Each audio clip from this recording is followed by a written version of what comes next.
Good morning. So, Senator, thanks so much for joining us. You were a successful governor of I would say, a purple state then, probably not a red state when I got elected. Right, I turned out some one. Right. I think you've talked about over the years about how the Senate's not working, which it probably is now. I think more than ever before. Is that the right impression that we're getting? Is that all the things that we're getting frustrated with, and you're getting frustrated with at times, is actually the Senate working as you kind of thought it would always do? Well,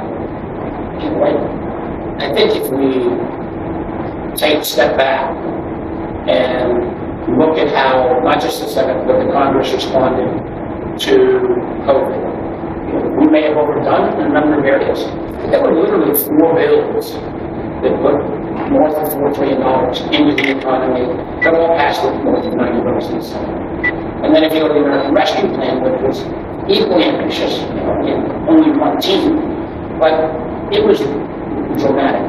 Now, we are in the midst now on infrastructure, and I like to point out the infrastructure bill that we're considering at $579 billion. It's literally double where President Biden and the first Republican group were. So I think it's substantial. But obviously, the two-step of how we try to get one bill done and then potentially move to a series of Build Back Better in terms of families, that's a complicated process. I thought we would be done by now on the first. Now, I will indicate, for those of you who want to follow,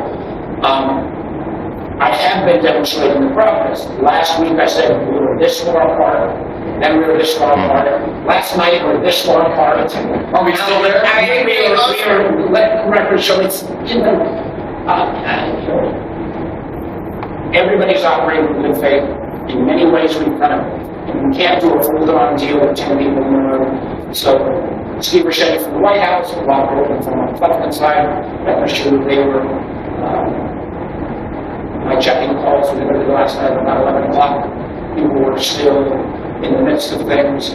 But I am totally with your frustration. I'm totally with my colleagues' frustration, because until it's done, outlining all the component parts, and then particularly some of the questions around pay for-us, you got to have it done before you can fully explain it. And I particularly am very sympathetic on the Democratic side with people wanting more information than they have. And this does not, time is not on this team's side, so we got to get it done. So, first question fast. Are we going to be working this weekend? Is the Senate going to be in? I think the Senate will be in, because I presume once it is done, Leader Schumer's going to want to move immediately to move this forward, and then we're just going to have to kind of pull our way through. So for my friends in the press, I would cancel the weekend plans and also cancel all of your dinner plans for the foreseeable future, friend. Love it. Just going to cheer you up. I'll tell my wife that, she'll be pleased. Can you just one more question on this, then we will move to the question of the day. But do you agree with Joe Manchin that if this falls apart, you seem pretty bullish that it's not going to, but do you agree that it would be difficult to proceed with that larger human infrastructure package? I know that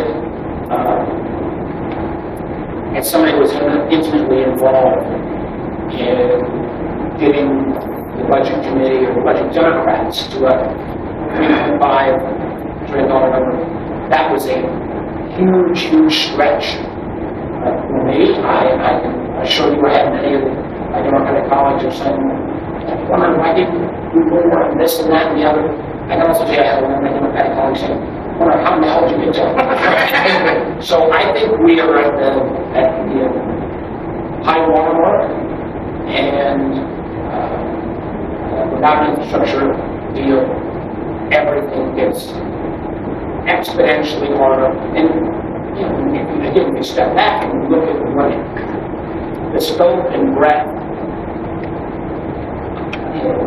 I'm not sure anybody has pulled off this much scope and breadth, at least in the time that I've been. So, there have been one-off deals, and the infrastructure deal alone, if it was a scandal, when you look at historic investments in roads, you look at historic investments in water, you actually, and I know Joanne's not getting enough credit on this, but there's close to $100 billion in cleaner energy things, smart grid, electric vehicle, capping orphan wells, that any of that on its own would be a good year's work, let alone the $65 billion we bought.